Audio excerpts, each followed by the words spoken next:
Welcome to the world of daily life stories. Don't forget to like and subscribe so you don't miss new stories. Enjoy listening. The calm before the storm. The hum of the airplane engines reverberated gently throughout the cabin, a rhythmic, almost soothing melody that set the tone for the journey ahead. Passengers shuffled down the narrow aisle, dragging carry-on bags and settling into their assigned seats with practiced efficiency. It was a full flight, a mix of business travelers, vacationing families, and lone passengers hoping for a few hours of uninterrupted solitude. In the first-class cabin, the atmosphere was particularly serene.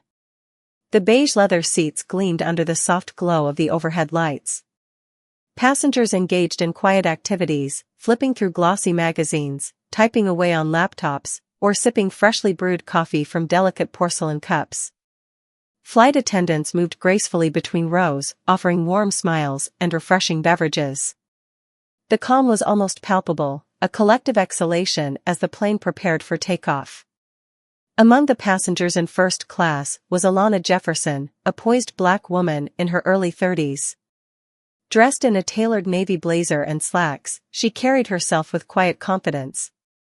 Her thick, natural curls framed her face, and a pair of gold earrings caught the light as she turned to place her handbag under the seat. Alana was a senior legal analyst at a prestigious law firm, and this flight was supposed to be a routine trip for a high-profile case. Alana glanced out the window as the tarmac disappeared beneath a layer of thick clouds. She smiled faintly, savoring the brief moment of peace before the chaos of her workweek began. Her thoughts drifted to her mother, who had always reminded her to carry herself with dignity and strength, no matter the challenges she faced. As the plane reached cruising altitude, the flight attendants began the usual rounds of service. A young woman in a crisp uniform stopped at Alana's row. "Can I get you something to drink, ma'am?" she asked with a polite smile. "Just water, please," Alana replied, her voice calm and measured. As the attendant handed her the glass of water, Alana noticed a man across the aisle, glaring at her. His expression was a mixture of disdain and suspicion. She held his gaze briefly before turning back to her laptop, unwilling to let the unwelcome stare rattle her. She had seen that look before, the unspoken but unmistakable judgment reserved for someone who didn't belong. The man, a middle-aged passenger with a military-style haircut and a neatly pressed suit, whispered something to his companion. Alana caught fragments of their conversation. "Don't know how she got in here, looks suspicious." She sighed and reminded herself not to engage. Confrontation wasn't worth it, she thought. But as the minutes ticked by, the man's whispers grew louder, and his eyes bore into her with increasing intensity. The tension was broken by the captain's voice over the intercom, announcing a brief delay as the plane adjusted its course to avoid turbulence. Alana leaned back in her seat and closed her eyes, hoping to ignore the growing discomfort emanating from across the aisle. But then, it happened. "Excuse me, flight attendant," the man called out loudly, his voice cutting through the quiet cabin like a knife. "I think there's an issue here." The flight attendant hurried over, her expression a mixture of concern and confusion. "What seems to be the problem, sir?" The man gestured toward Alana. "I don't feel safe with her sitting here. I saw her acting suspiciously before we boarded. She was fidgeting with her bag and looking around nervously. I think you should check it out." The accusation hung in the air, heavy and damning. Alana's heart skipped a beat as every pair of eyes in the cabin turned toward her. Her cheeks burned with indignation, but she forced herself to remain calm. "Sir, I assure you there's no issue," she said, her voice steady but firm. "I was simply waiting for my boarding group to be called. If you have any concerns, perhaps you should address them with the flight staff, not me." The man's lips curled into a sneer. "You're awfully defensive. What are you hiding?" The flight attendant raised her hands in a placating gesture. "All right, let's all remain calm. Ma'am, would you mind if we take a quick look at your bag? Just to ease everyone's concerns." Alana hesitated, the request striking her as both insulting and unnecessary. But she knew that refusing would only escalate the situation. She nodded curtly and handed over her handbag, her fingers trembling slightly. The attendant inspected the bag under the watchful eyes of the passengers. It contained nothing but the usual items: a laptop, a notebook, her phone, a wallet, and a few personal items. The attendant returned it with an apologetic smile. "Everything checks out," she said, her voice tinged with embarrassment. The man across the aisle scoffed. "You can't be too careful these days," he muttered, crossing his arms defiantly.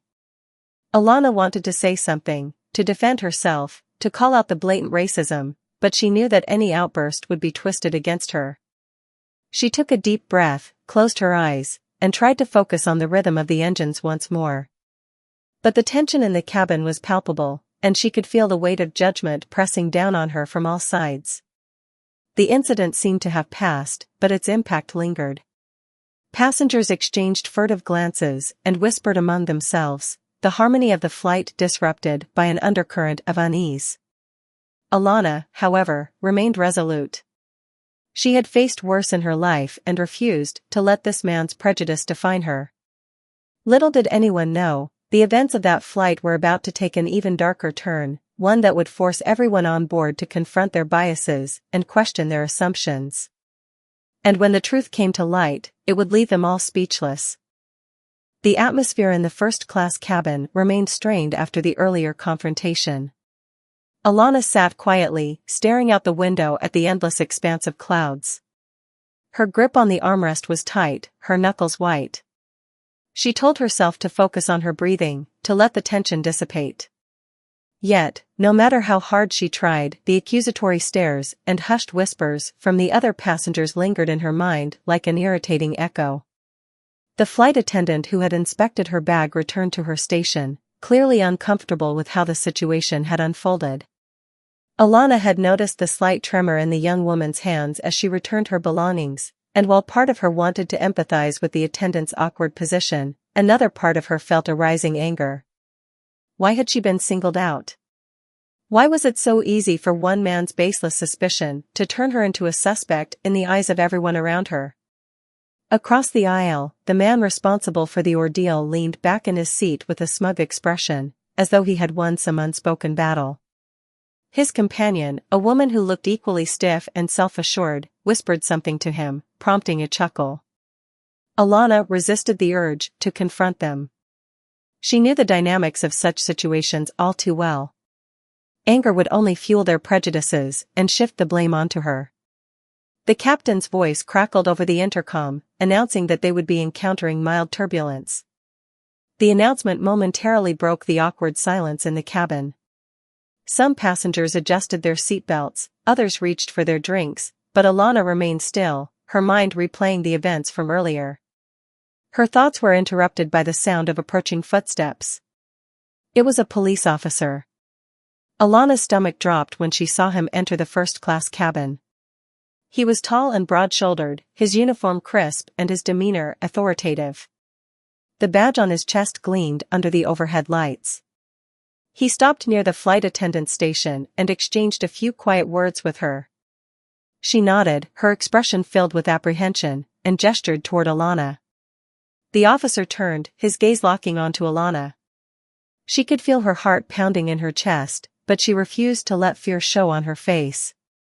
Instead, she straightened her posture and met his gaze with calm determination. "Ma'am," the officer said as he approached, his voice firm but not aggressive, "I need to have a word with you." Alana blinked, her mind racing to understand what was happening. "Is there a problem?" she asked, her voice steady, despite the unease she felt. "We received a report about suspicious behavior," the officer replied. "I'd like you to come with me so we can clear this up." Alana felt the eyes of every passenger on her. She glanced around the cabin, noting the mixture of curiosity, concern, and, in some cases, outright hostility on the faces around her. Her gaze returned to the officer. "With all due respect," she said, "I've already been subjected to an unnecessary inspection. My bag was searched, and nothing was found. If this is about the accusations made by that man," she gestured subtly toward the man across the aisle, "then I'd like to know on what grounds I'm being asked to leave my seat." The officer's expression didn't waver. "I'm just following protocol, ma'am. If you cooperate, we can resolve this quickly. The word protocol struck a nerve. How many times had she heard it used as a justification for unwarranted scrutiny? She could feel her pulse quickening, but she knew better than to let frustration take control. Slowly, she unbuckled her seatbelt and stood. "All right," she said, keeping her tone neutral. "Lead the way." The officer gestured for her to follow, and they made their way toward the back of the plane. The stares of the passengers followed them like a spotlight, burning into Alana's back. She refused to look at anyone, keeping her head high and her steps steady. The murmur of whispers grew louder, a buzz of speculation and judgment. When they reached the galley near the back of the plane, the officer turned to face her. "We've had reports from multiple passengers about your behavior," he said. "They claim you were acting suspiciously before boarding and during the flight." Alana crossed her arms, her gaze unwavering. "And what exactly does suspicious behavior entail? Waiting patiently for my boarding group to be called? Sitting quietly in my seat?" The officer hesitated, clearly not expecting her directness. "Look, I'm just trying to do my job here. If there's nothing to hide, this will be over quickly." "And if there's nothing to hide," Alana countered, "then why was I singled out in the first place? Why didn't you question the man who made the accusation? Or anyone else on this flight, for that matter?"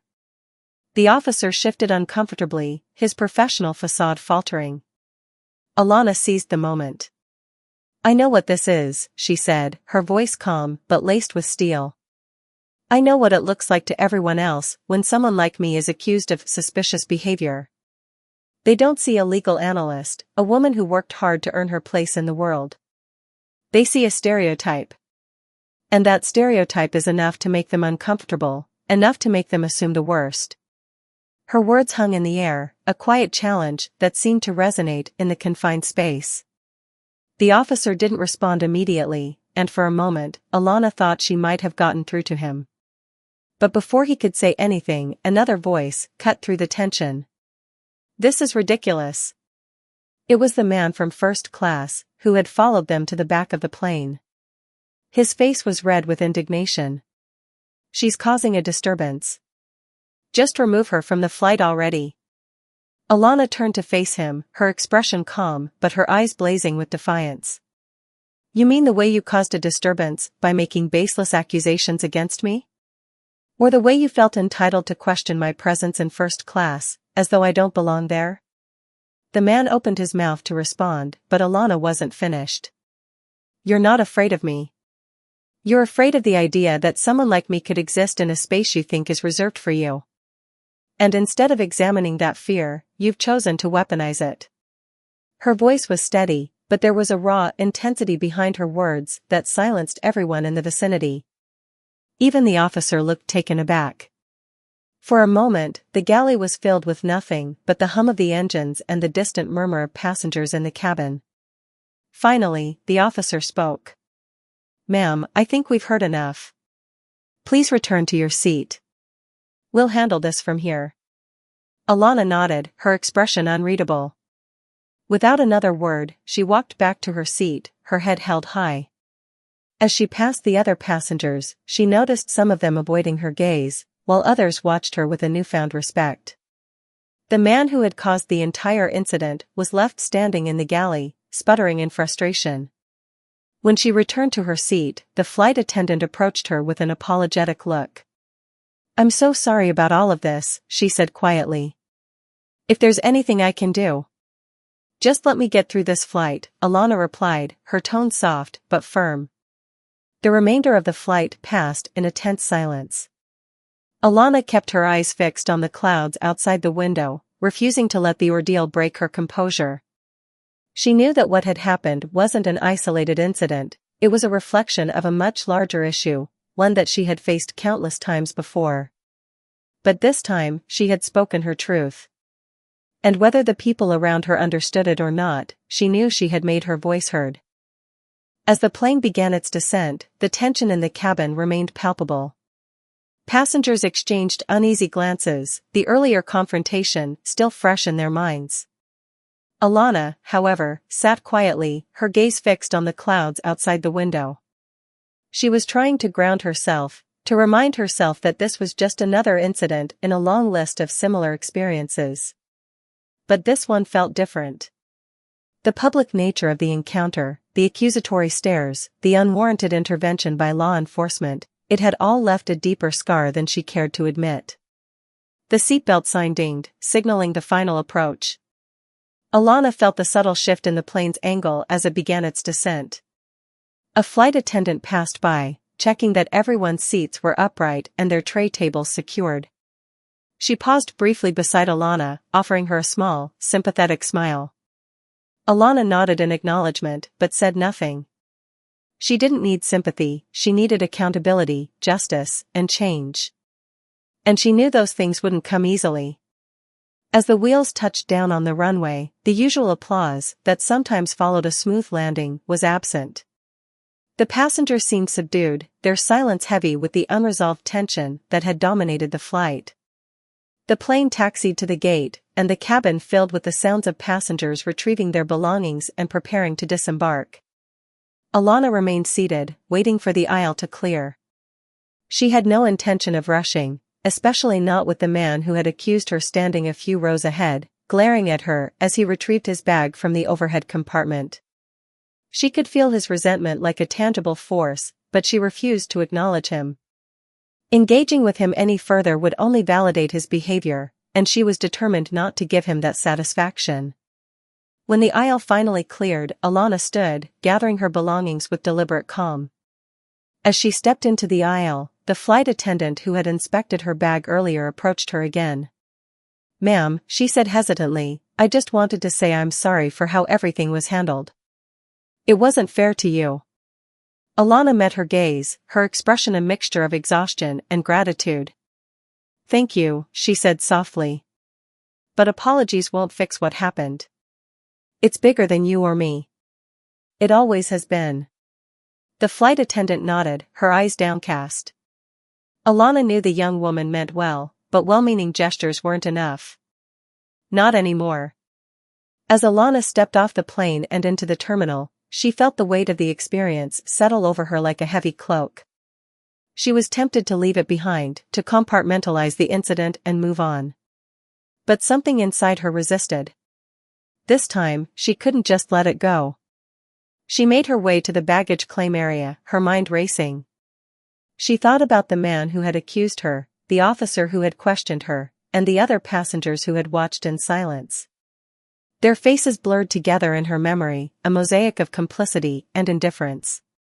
She thought about the countless other black men and women who had faced similar injustices, many of whom never had the chance to speak out or fight back. By the time she retrieved her bag, Alana had made up her mind. She wasn't going to let this incident fade into obscurity. It was time to take action. The first step was documentation. She pulled out her phone and began typing a detailed account of what had happened, starting with the man's initial accusations and ending with the officer's intervention. She included every detail she could remember, the words that were said, the expressions on people's faces, even the flight attendant's apologies. Her fingers moved quickly over the screen, her thoughts flowing with a clarity that surprised her.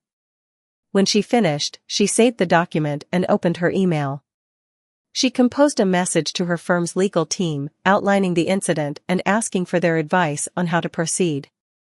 She knew they would take her seriously. She had built a reputation as a meticulous and dedicated professional, and they respected her judgment.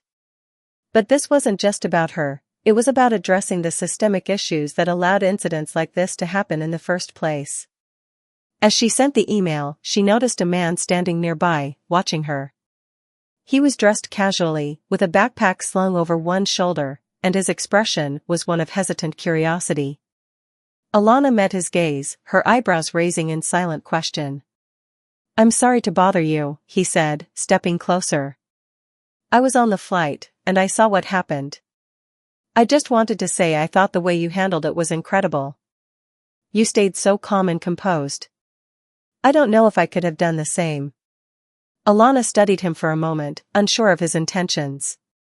But his sincerity seemed genuine, and she allowed herself a small smile. "Thank you," she said. "But it shouldn't have happened in the first place." Staying calm doesn't erase the injustice. The man nodded, his expression somber. "You're right. And if there's anything I can do to help, maybe provide a statement or something, I'd be happy to." Alana's smile widened slightly. "That would actually be very helpful. Thank you." She exchanged contact information with him, grateful for the unexpected support. It was a small gesture, but it gave her a glimmer of hope. Maybe, just maybe, there were people willing to stand up and make a difference. By the time Alana left the airport, she had already begun to formulate a plan. She would reach out to advocacy groups, share her story with the media, and use her legal expertise to push for policy changes. She knew it wouldn't be easy, fighting systemic racism never was, but she was determined to try. Over the next few days, Alana's story began to gain traction. The man who had offered his support followed through, providing a detailed statement that corroborated her account. Other passengers came forward as well, some apologizing for their silence and others expressing their outrage at what had happened. News outlets picked up the story, framing it as a stark example of racial profiling and injustice. Alana was inundated with interview requests, and while part of her wanted to retreat from the spotlight, she knew the importance of using her platform to amplify the message. In one particularly powerful interview, Alana addressed the broader implications of the incident. "This isn't just about me," she said, her voice steady but impassioned. "It's about a system that allows baseless accusations to carry more weight than a person's humanity. It's about the implicit biases that lead people to assume the worst about someone because of the color of their skin. And it's about the need for accountability and change. We can't keep letting this happen, not to me, not to anyone." Her words resonated with viewers, sparking widespread discussions about racial profiling, implicit bias, and the role of bystanders in confronting injustice. Advocacy groups reached out to offer their support, and several airlines issued statements condemning discrimination and pledging to review their policies. But for Alana, the real victory came in the form of individual messages from people who had been moved by her story. Some shared their own experiences with injustice, while others expressed their commitment to educating themselves and challenging their biases. Each message reminded her why she had chosen to speak out in the first place.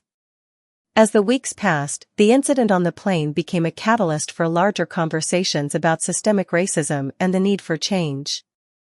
Alana knew there was still a long way to go, but she also knew that every step forward, no matter how small, was worth fighting for. And so, she continued to fight, not just for herself, but for everyone who had ever been silenced, judged, or wrongfully accused. Because in the end, it wasn't just about what had happened to her, it was about what she could do to make sure it didn't happen again. In the days and weeks following the incident, Alana found herself thrust into a whirlwind of activity.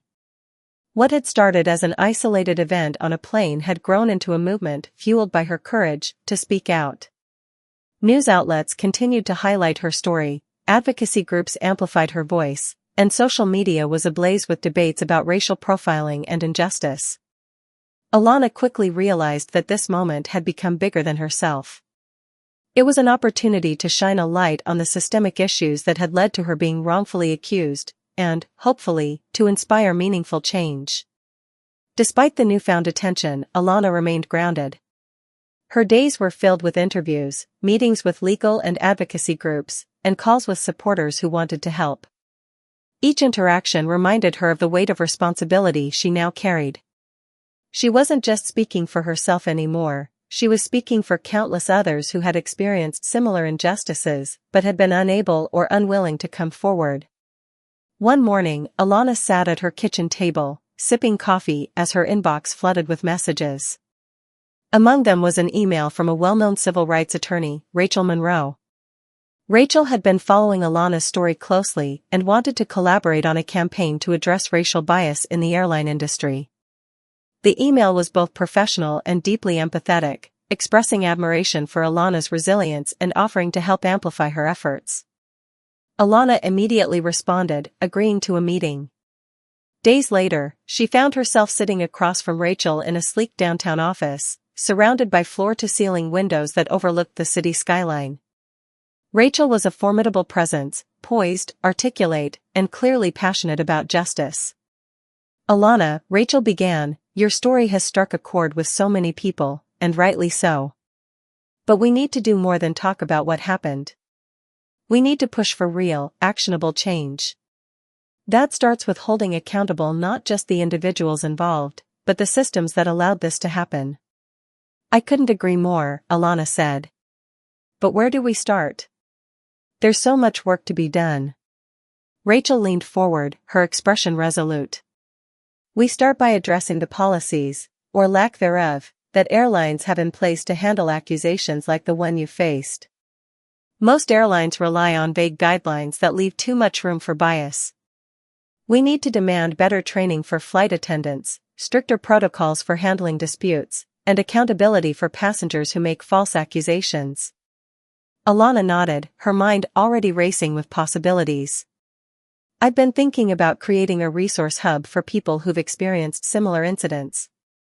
A place where they can share their stories, find legal advice, and connect with advocacy groups." "That's a fantastic idea," Rachel said. "And it aligns perfectly with what we're trying to achieve. Let's make it happen." Together, they began to draft a plan. Within weeks, they launched a campaign called Equity in Flight, a multifaceted initiative aimed at addressing racial bias in air travel. The campaign included petitions demanding changes to airline policies, partnerships with advocacy groups to provide resources for affected passengers, and a public awareness drive to educate people about the impact of implicit bias. The response was overwhelming. Thousands of people signed the petitions, shared their own stories, and donated to support the cause. The campaign's website quickly became a hub for information and action, featuring everything from testimonials to practical guides on combating bias. Alana worked tirelessly, pouring her heart into every aspect of the initiative. It wasn't just about fixing the airline industry, it was about challenging the broader systems of inequality that allowed such incidents to occur. As the campaign gained traction, Alana found herself invited to speak at conferences, panels, and universities. Each time she took the stage, she felt a mixture of nerves and determination. She knew her words had the power to inspire, but she also knew the importance of staying authentic.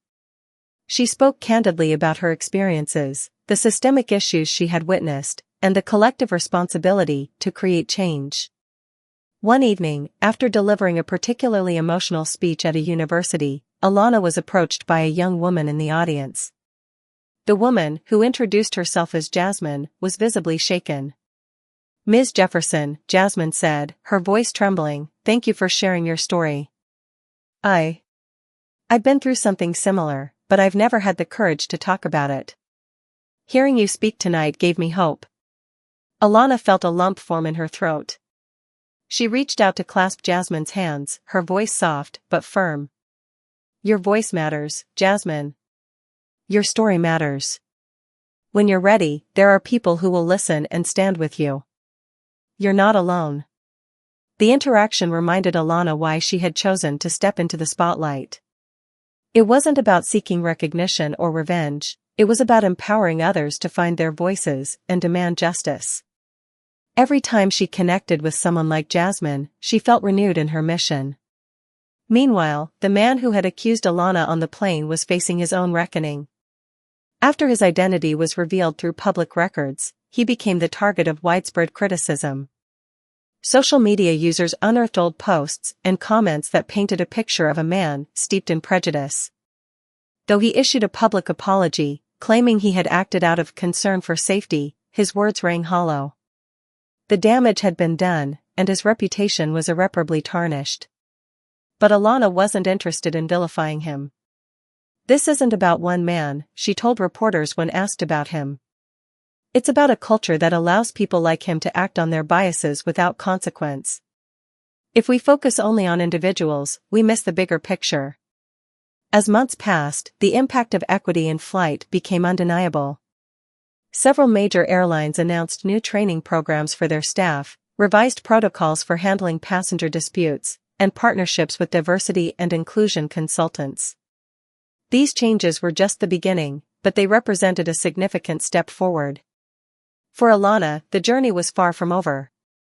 She knew the fight for justice was ongoing, and there would always be new challenges to face. But she also knew she wasn't alone. She had found allies, built a platform, and sparked a movement that was making a difference. Late one night, as she sat at her desk reviewing the latest updates from the campaign, she allowed herself a moment of reflection. The incident on the plane had been painful, humiliating, and deeply unjust. But it had also been a catalyst, an opportunity to turn her pain into purpose. And as she looked out at the city lights, she felt a quiet sense of pride. She had faced adversity head-on and emerged stronger, not just for herself, but for everyone who believed in a more just and equitable world. The morning sun spilled through the curtains of Alana's apartment, casting a warm glow over her workspace. The table was cluttered with papers, her laptop, and a mug of half-finished coffee. She had been up late again, responding to emails and coordinating with her growing team. What had started as a single, isolated incident on a flight had snowballed into a full-scale movement. The Equity in Flight campaign was now a nationally recognized initiative, and Alana found herself at the center of a conversation that was reshaping industries and communities. The days were long, but they were purposeful. Alana had never felt this kind of clarity before, as if all the challenges and struggles she'd faced in her life had prepared her for this moment. The calls and messages pouring in weren't just from people in the airline industry anymore. They came from educators, corporate leaders, activists, and everyday people who had been inspired by her story. They wanted to know how they could contribute, how they could challenge the systems in their own lives that perpetuated bias and injustice. But with the growth of the movement came new pressures. Alana had become a public figure, her face appearing on magazine covers and her words quoted in headlines. Some hailed her as a hero, a voice for change in a world that desperately needed it. Others criticized her, accusing her of exaggerating the impact of the incident or seeking fame. The scrutiny was intense, and at times overwhelming. One particularly difficult moment came when she received an email from an anonymous sender. The message was filled with hateful language, blaming her for stirring up trouble and accusing her of making everything about race. It wasn't the first message of its kind, but this one struck a nerve. Alana stared at the words on the screen, her chest tightening. For a moment, doubt crept in. Was she pushing too hard? Was she alienating people who might otherwise support her cause? She closed her laptop and leaned back in her chair, letting out a long sigh. The weight of the responsibility she carried felt heavier than ever. But as she sat there, her phone buzzed on the table. It was a message from Jasmine, the young woman she had met after her university speech. "Hi Ms. Jefferson," the message began. "I just wanted to let you know that I shared my story today. It wasn't easy, but I felt brave because of you. Thank you for inspiring me." Alana smiled, her heart swelling with pride. She thought about Jasmine and the countless others who had reached out to her, people who had found strength in her story and her fight. It was moments like these that reminded her why she had chosen this path. The hate and criticism were just noise compared to the lives she was helping to change. Her resolve renewed, Alana reopened her laptop and dove back into her work. There was still so much to do. The next big step for Equity in Flight was a summit she and Rachel Monroe were organizing. It would bring together leaders from various industries to discuss systemic bias and develop actionable solutions. The goal was to create a coalition of organizations committed to fostering equity, not just in air travel, but across all sectors. The planning for the summit was intense, requiring countless hours of coordination and negotiation. Alana's team worked tirelessly, securing speakers, finalizing venues, and drafting an agenda that would leave no stone unturned. By the time the event finally arrived, she felt a mix of exhaustion and exhilaration. The summit took place in a sprawling conference center, with attendees ranging from CEOs to grassroots organizers. Alana stood at the podium, looking out at the sea of faces. She took a deep breath, her palms slightly damp. Public speaking had never been her favorite activity, but she knew the importance of this moment. "Good morning," she began, her voice steady and clear. Thank you all for being here today. This summit represents more than just a conversation, it's a commitment. A commitment to examine the ways bias manifests in our systems, to listen to those who have been affected by it, and to take meaningful action to dismantle it. She paused, letting her words sink in. The incident that brought me here was painful and unjust, but it also opened my eyes to the power of collective action. I've learned that when we stand together, when we share our stories, our resources, and our determination, we can create change that ripples far beyond what we can imagine. The room erupted into applause, and Alana felt a surge of energy. Over the course of the day, she participated in panels, workshops, and breakout sessions, each one filled with passionate discussions and innovative ideas. By the end of the summit, several organizations had pledged to implement new diversity and inclusion initiatives, and a working group had been formed to draft a comprehensive policy framework for the airline industry. As the last attendees trickled out, Rachel approached Alana with a wide smile. "You did it," she said, clasping Alana's hand. "This is just the beginning, but it's a hell of a start." Alana nodded, her eyes glistening with unshed tears. "It feels like we're finally moving the needle," she said. "But there's still so much more to do." The months following the summit brought a wave of progress. Airlines began rolling out updated policies, including mandatory bias training for staff and stricter guidelines for handling disputes. Advocacy groups used the momentum to push for broader reforms, and Alana became a sought-after advisor for organizations looking to address systemic inequities. Yet, despite the progress, Alana remained keenly aware of the challenges ahead. Change was never linear, and there were always setbacks to navigate. But she had learned to find strength in the small victories, the heartfelt messages from people like Jasmine, the quiet moments of reflection, and the knowledge that she was part of something much larger than herself. One evening, as she walked through her neighborhood, Alana spotted a mural painted on the side of a building. It depicted a diverse group of people holding hands, their faces lit with determination and hope. Beneath them were the words, "Together, we rise." Alana stopped, staring at the mural for a long moment. She thought about the journey that had brought her here, the pain, the resilience, the countless people who had joined her along the way. She felt a deep sense of gratitude, not just for the progress they had made, but for the opportunity to be part of something so transformative. As she continued walking, she knew there would always be more work to do, more battles to fight, and more lives to touch. But for the first time in a long time, she felt at peace. She wasn't just fighting against injustice, she was building a future where everyone could rise together. And that, she realized, was the greatest victory of all.